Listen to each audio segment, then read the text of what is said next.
여러분들 책을 읽으시죠, 책. 책을 1년에 10권 이상 읽으시는 분 손 들어보시면 10권. 뭐 소설책이든 뭐든 다 좋아요. 10권 이상.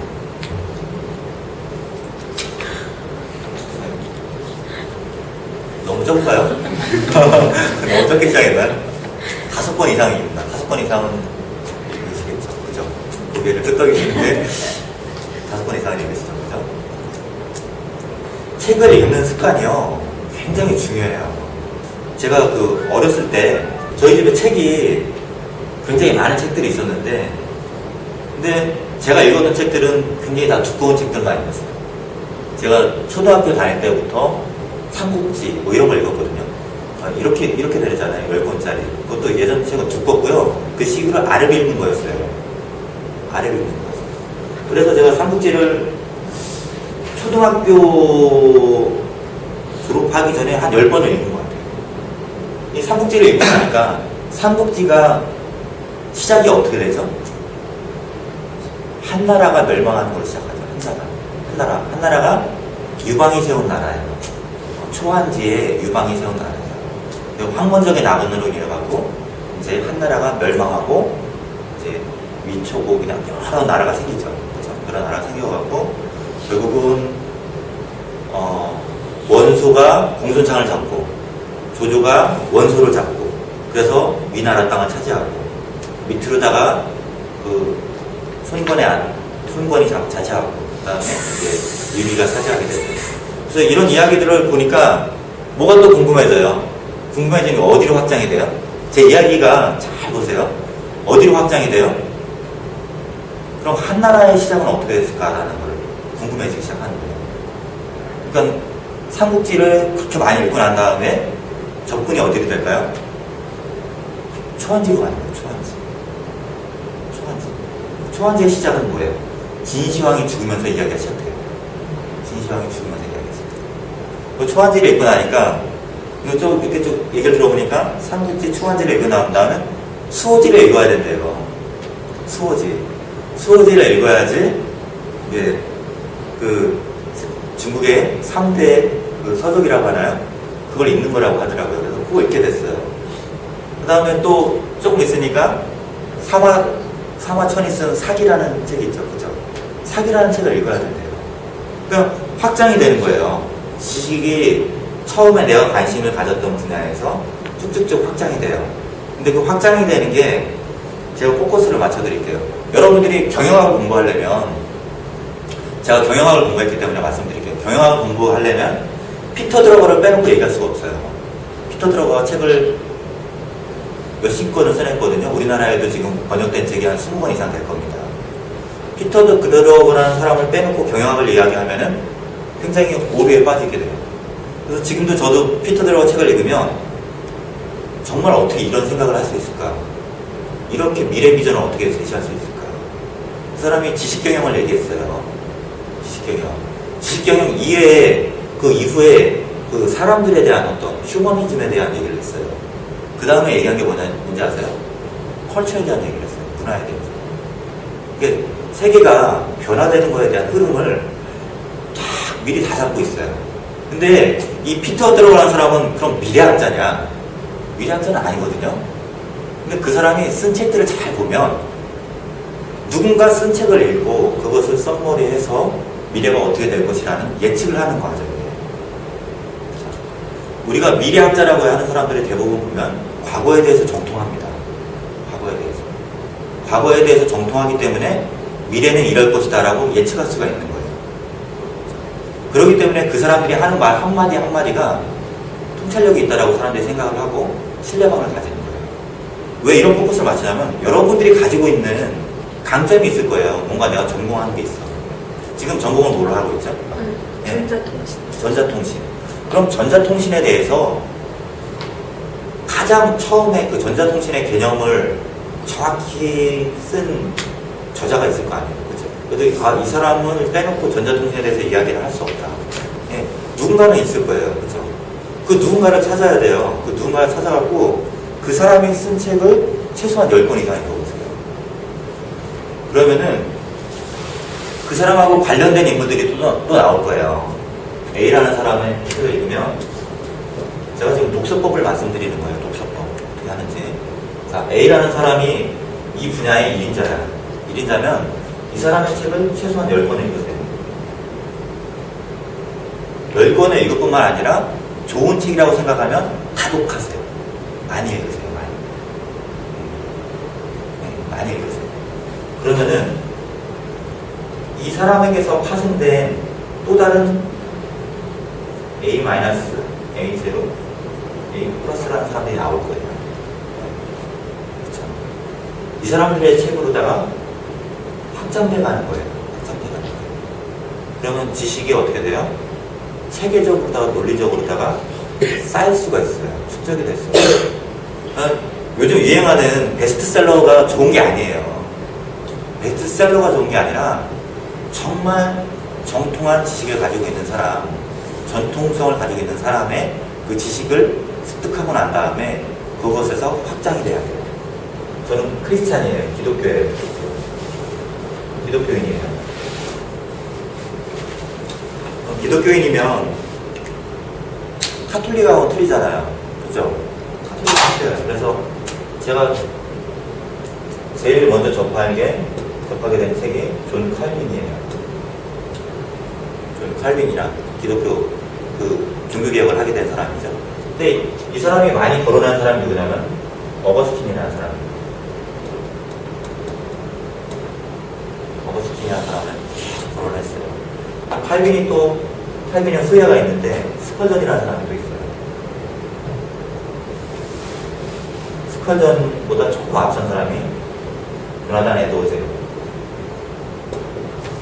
그것보다 조금 뒤에 있는 사람이 마틴 로이드 존스예요.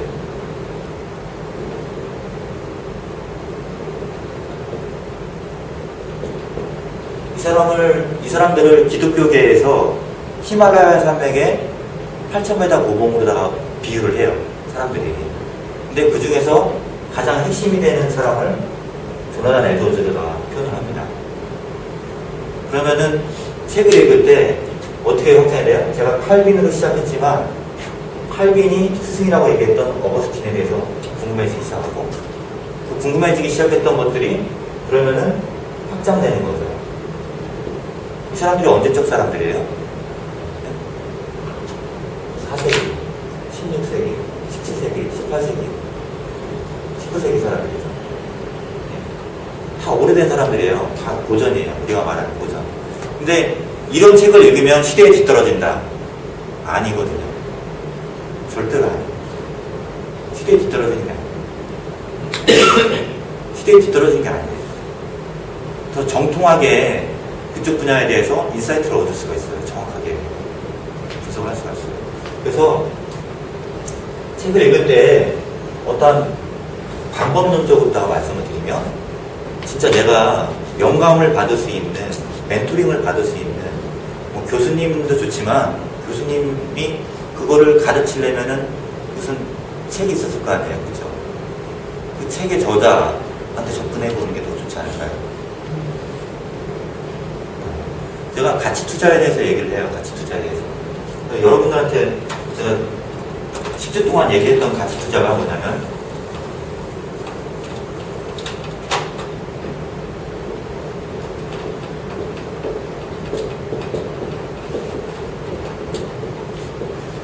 벤자민 그레이엄부터 시작했거든요. 이 사람도 1800년도 말에 태어났어요. 그래서 1930년대에 이미 투자란 이런 거다라고 책을 썼어요. 뭐를 썼냐면 증권 분석이라는 책하고 현명한 투자자라는 책을 썼어요.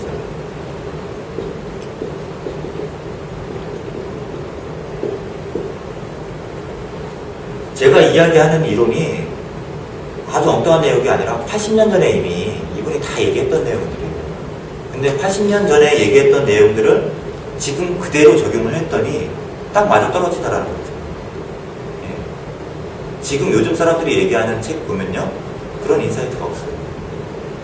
그냥 뭐 시대 조류에 따라 굉장히 많이 변화가 돼요. 하지만 이거는 미리 처음에 이론을 확실하게 얘기를 해놓을 거예요. 그러니까 이 사람이 벤자민 그램이 증권 분석이라는 책과 현명한 투자자를 통해서 가치 투자란 이런 개념이다. 가치를 분석하는 기준은 이런 거다. 회사의 가치는 이렇게 측정을 해라. 이렇게 딱 이미 얘기가 다 끝났어요. 그리고 이 사람 밑에서 배운 사람들이 지금 세계 2위의 갑부인 워렌 버핏 같은 사람이에요. 워렌 버핏은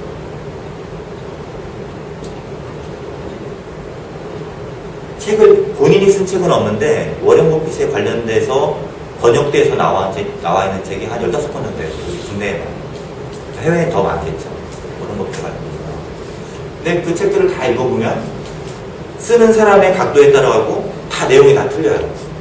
근데 그 10권이 이상 되는 책들을 다 읽어보고 나니까 어떤 결론이 나냐면 이 사람은 지식경영자다. 지식경영자다는 결론을 냈어요. 근데 그 지식경영자가 언제 나왔어요? 아까 제가 말씀드렸죠? 피터 드러버부터 나왔죠. 피터 드러버에서 지식경영자가 이미 거론이 된 거예요. 지식경영자가. 그래서 이 워런 버핏이 갔던 길이 이미 이 선배들이 길을 개척해놨던 것을 그대로 이론적으로 정확히 정립을 해서 그것을 실행했을 뿐이에요. 네? 제가 PDCA 말씀드렸잖아요. 플랜, 두, 체크, 액션. 둘을 했던 거예요. 실행을 했던 거예요. 이 이론에 내가 이게 맞는 이론이야. 이게 정확한 것 같아. 맞는 것 같으면 실천만 하면 돼요. 그거에 대해서 확신을 가지고. 근데 그 실천을 잘 못해요. 그러니까 누군가 유행하는 가요 멜로디를 딱 주면은 그게 그냥 빠져버리죠. 제가 말하는 게 비유적인 거예요. 누군가 경영 패턴은 이런 거야 라고 얘기하면은 그게 빠져버려요. 그래서 지금 그 세계 그 경제계에서 뭐 이제 하버드 대학교에 있는 맨큐 교수나 그다음에 그 뉴욕대에 있는 루비니 교수 같은 분들이 굉장히 이 발언권이 굉장히 세요. 그분이 한마디 하면은 굉장히 사람들이 그렇구나라고 사람들이 동감을 표현을 해요. 왜 그럴까요? 왜 그럴까요? 그 사람들이 왜 그 루비니 교수나 아니면 아까 말했던 그 맨큐 교수 같은 분들이 이렇게 얘기를 하면 세계 경제학자 그냥 저희 한 번씩 여러분들 뉴스 잘 보시면 경제 뉴스 잘 보시면은 그 루비니 교수하고 그다음에 맨큐 교수가 상당히 많이 거론이 됩니다. 닥터 둠으로도 거론이 되고 그래서 루비니 교수는 최근에 그 블랙스완을 넘어서 또 한 가지 이론을 얘기했어요. 중국과 미국과 유럽이 2012년도에서 2013년도 올해나 내년 사이에 동시에 저기 될 것이다. 침체가 될 것이다. 경기 침체가 될 것이다. 그것을 새로운 용어로다가 또 표현을 했어요. 그러니까 사람들이 겁을 막 먹죠. 이제 저렇게 유명한 사람이 뉴욕대 교수이고 또 노벨 경제학상까지 받은 사람이 그런 말을 했으니 어떻게 될 것 같아요? 저도 어떻게 될지는 모르겠어요. 솔직히 그렇게 유명한 사람이 얘기를 했으니까. 근데 그분이 어디에 기초를 했느냐, 내가 어떠한 것들에 대해서 학습을 하고 어떤 가치 기준으로다가 그것을 판단하느냐에 따라 갖고 여러분의 삶의 방향, 두의 방향은 굉장히 많이 바뀔 거라는 거죠. 두의 방향. 그래서 제가 말씀드리고 싶은 거는 뭔가 한 가지 학습을 할 때 여러분들이 죽을 때까지 학습을 할 텐데 죽을 때까지 학습을 하지 않으면 제가 볼 때는 이미 죽은 거예요. 지금 학습이 멈춰 있다면 이미 죽은 거예요. 네. 지금 책을 읽고 자기 개발을 하지 않고 있다면 이미 죽어 있는 사람이에요. 그 사람. 네. 살아있다고 하고 살아있는 게 아니라 그래서 제가 한 교수님한테 들은 얘기인데 김영삼 대통령과 김대중 대통령을 비교해서 얘기하더라고요. 김영삼 대통령은 서울대 경제학과를 나왔습니다. 근데 그분 그분은 서울대 경제학과를 나오는 시점부터 책에서 손을 뗐다 라고 표현을 해요. 우리나라 최고의 경제학과를 나왔는데 그 책을 뗐다. 근데 김대중 대통령은 목포상고를 나왔어요. 목포상고를 나왔는데 죽을 때까지 책을 썼어요. 책을 읽으셨고. 예. 그게 그 사람의 그 70, 80 인생의 결정적인 차이를 나타냅니다. 차이. 예. 여러분들이 뭔가 책을 읽을 때에는 근본되는 거, 가장 베이직한 것부터 접근을 하셔야 된다. 그래서 그 사람이 영향을 줬던 것들에 대해서 확대시켜가면서 그 영역들을 추가시켜 나가야 돼요. 그러면 지식이 어떻게 돼요? 견고해지죠. 무너지지가 않아요. 네. 근데 요즘 유행하는 거에부터 접근을 해요. 만약 유행하는 거에부터 접근하면 그 전문 지식 분야에 대해서 말씀드리는 겁니다. 유행하는 거에부터 접근을 하면은 유행이 바뀔 때마다 중심이 계속 흔들려요. 유행이 바뀔 때마다. 이게 맞는 것 같아. 또 저게 맞는 것 같아. 계속 흔들려요. 근데 처음 기초가 단단한 사람들은 유행하는 정보가 들어오면은 기초 정보에다가 플러스 5를 할 뿐이지 그게 100이 되진 않아요. 네, 무슨 말씀인지 이해 가시죠?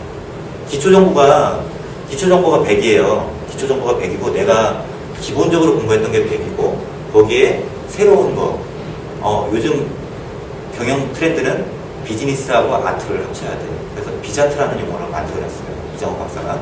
그러면 비자트라는 거 접근됐을 때 비즈니스와 아트가 접근된 것들에 대한 그 지식을 볼 때에는 비즈니스하고 아트가 모든 경영에 100%가 이렇게 가는 게 아니라 비즈니스 아트는 5%에 해당이 되는구나 라고 성을 쌓는 거예요. 나의 지식 체계에서 성을. 그러면은 흔들리지가 않는다는 거죠. 근데 이게 너무 갑자기 막 비즈니스 아트니까 예술을 무조건 경영에다 도입을 해야 될 것 같아요. 예술에 전혀 문외 아닌 사람이 도입을 해야 되겠다라고 딱 의사결정을 한다고 해갖고 그 회사가 갑자기 비즈니스 아트 경영이 되나요? 이게 문제예요.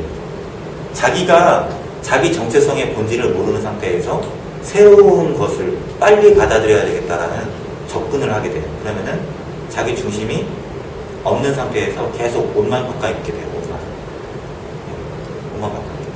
그래서 정보를 접근할 때에는 항상 이런 정보 체계의 접근 방법을 잘 활용을 해야 된다는 거예요. 제가 이거를 제 나름대로 이론으로 한 건 아니고요.